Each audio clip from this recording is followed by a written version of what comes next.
Hello my YouTube family, welcome back to my channel.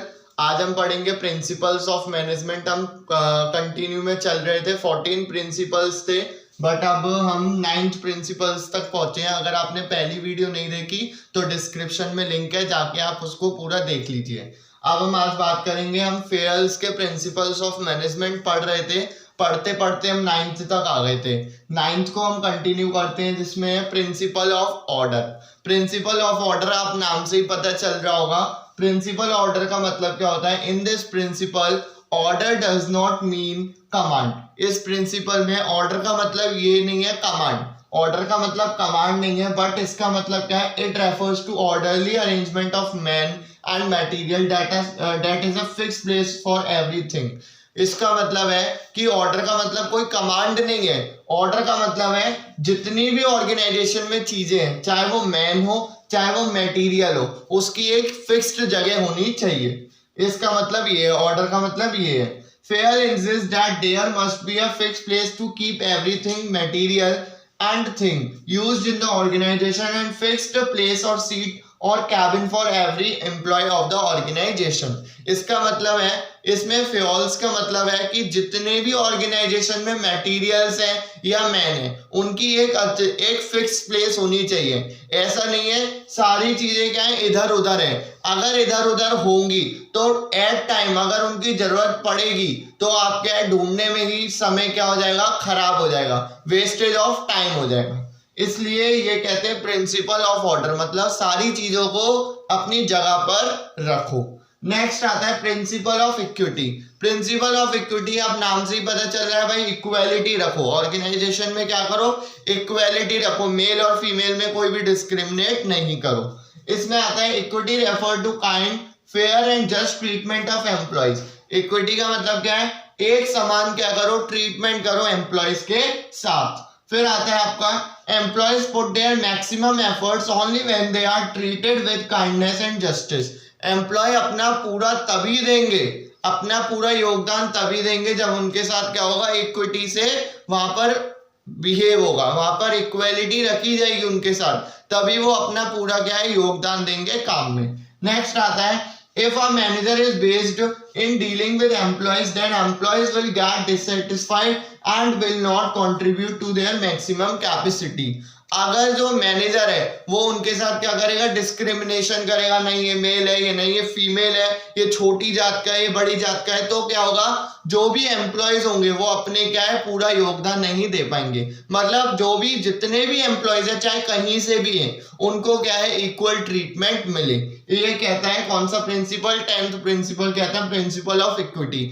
आपसे exam में directly नहीं पूछेगा, आपसे पूछेगा भाई, पूरा स्टेटमेंट दे देगा, दो एम्प्लॉयज है, एक मेल है एक फीमेल है। मेल के साथ जो मैनेजर है वो अच्छे से बिहेव कर रहा है, बट फीमेल से जो है मैनेजर वो अच्छे से वो ट्रीटमेंट नहीं कर रहा। तो आप बताओ कौन सा प्रिंसिपल ऑफ मैनेजमेंट इसमें अप्लाई हो रहा है? तो आप बताओगे in this statement 10th principle of management can apply principle of equity, और आज आप उसको एक्सप्लेन कर दोगे प्रिंसिपल ऑफ इक्विटी को। तो 9th में हमने क्या पढ़ा था, प्रिंसिपल ऑफ ऑर्डर, और 10th में हम पढ़ रहे थे प्रिंसिपल ऑफ इक्विटी। आपको समझ आ गया? डायरेक्टली नहीं पूछेगा कि भाई प्रिंसिपल ऑफ इक्विटी एक्सप्लेन करो या प्रिंसिपल ऑफ ऑर्डर एक्सप्लेन करो।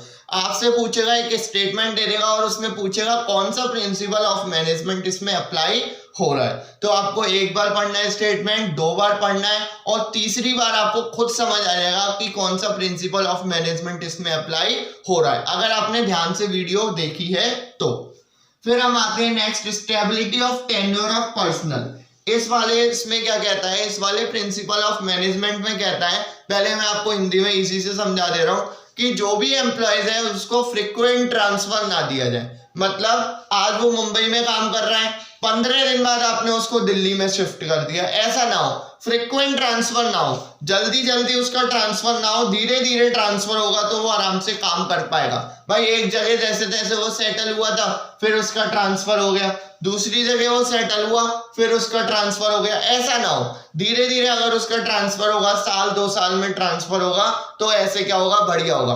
उसके साथ साथ उसको भी प्रॉब्लम होगी, और उसके साथ साथ उसके फैमिली मेंबर्स को भी प्रॉब्लम होगी। उसका बच्चा जो 15 दिन एक स्कूल में पढ़ रहा है, फिर 15 दिन बाद दूसरे स्कूल में पढ़ रहा है, तो उसे क्या होगा, होगी, दिक्कत होगी। तो अब हम इसके अंदर की बात करते हैं। It refer to no frequent termination and transfer. वही वाली बात है भाई, जल्दी जल्दी किसी भी एम्प्लॉयज का क्या है, ट्रांसफर नहीं करना चाहिए। According to this principle the management must provide the feeling of job security among the employees, because with the feeling of insecurity for the job the employees contribute to their maximum।